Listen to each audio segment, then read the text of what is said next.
So hi, I'm Leah Larry Rogers, and I'm an artist. I want to talk to you a little bit about what that means to me and how that's impacted how my work's changed recently. So when I say I'm an artist, I say that with intention. I mean that in the sense that I wouldn't call myself a woman artist, a female artist, whatever, because I feel patronised by this. I feel like it's a subsection of success and a caveat to merits. I think it's a children's table. So in that, I've found myself distancing myself from my lived experiences in my art and stepping away from self-confessional work because it's felt like it's linking me too much to this idea of a woman artist. I decided by myself to try and confront that in myself and make the art I feel like I need to make, because even in this, in me trying to stand against that, I am allowing people's opinions of femininity and of womanhood to hinder me in what I want to create. So the series of work I'm undertaking right now is a continuation of the Bound Figures series that I did last year. I've got one of them here with me today.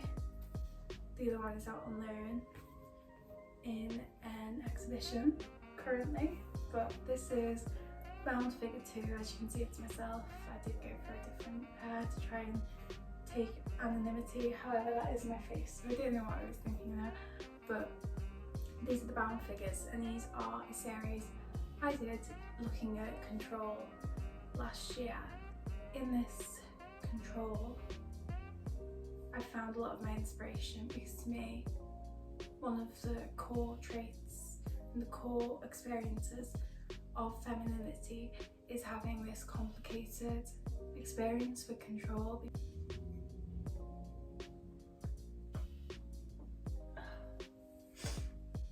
I'm a fucking god-awful quotate. I'm going to read the section from my journal because I've chosen my words carefully and I'd like to recite them properly. So, to me, at the heart of femininity is a complicated relationship with control. Grasping at control, gaining control, and how we're perceived when we eventually do get said control. We're seen as erratic when we crave it, and pathetic when we relinquish it. It's seen as a dirty secret to want it, and a disservice to not want to be burdened by it. This to me has been at the heart of more recent works. That's why I'm looking into bondage and shibari and such things that are very linked to obviously that sexual side of control, although I do think it carries out into all of that. But if you think of the sexual side of it, you see that most kinks and, you know, weird sexual fantasies come back to control in some way or another, whether that be in the sense of pretending to be a pet or a child under control, whether that be regaining your control in some act of feminism and standing on a man's balls, whether that be back thousands of years ago in China when we had the lotus foot bounding, where you bind women's feet very, very tight. Even these powerful symbols of high heels, they're setting control, it's stopping a woman from running away. All of these things are based in control. It is intrinsically linked to being a woman, and I think that's a place I'm finding my subjects right now. Another element of my work is I've always tended towards the gothic and macabre and stuff like that, and I find myself cringing when I say that because it sounds so, I don't know, obvious, like, oh, we're a dark girl on some gothy shit, but that's me, that's what I always tend towards, and I feel like I have a unique take on it because I don't see it in this, look at me, I'm trying to be dark way. I'm not trying to be dark, I'm trying to show you the beauty that I see in these things. Because I think there's beauty in the unsettling and beauty in the unknown. So a piece that speaks to that is one of my recents, again, that I've just got back from loan, from an exhibition that was Blood Orange.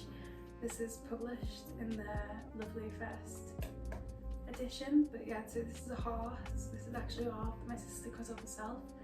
And sent me a reference of. I can hear my cat.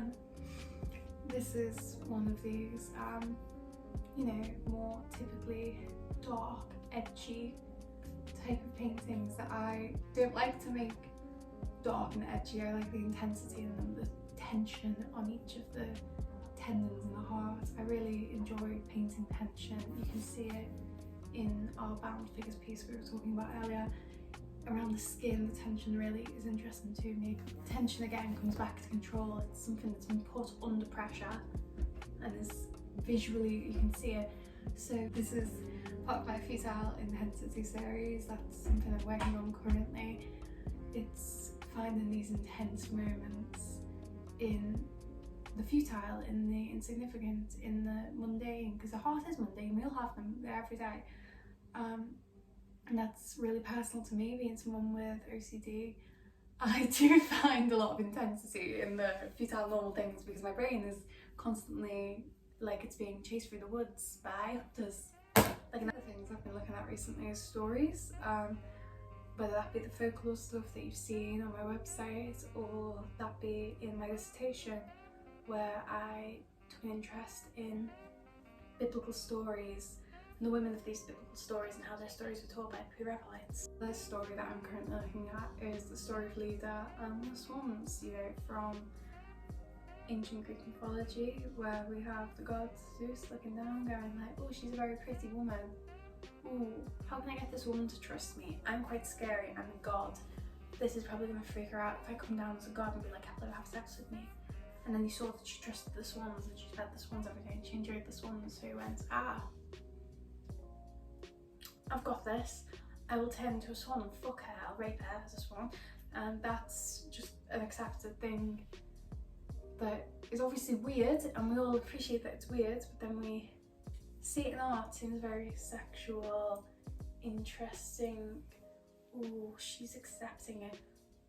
No, let's re-examine that. So my art right now is centering swans because I'm very interested. I'm working on a piece called Leda's Vindication, and I'm kind of trying to show a more human reaction to being raped by a swan and not sexualizing it for the weird, but here's one of my lovely swans. That's all. I didn't want to make a video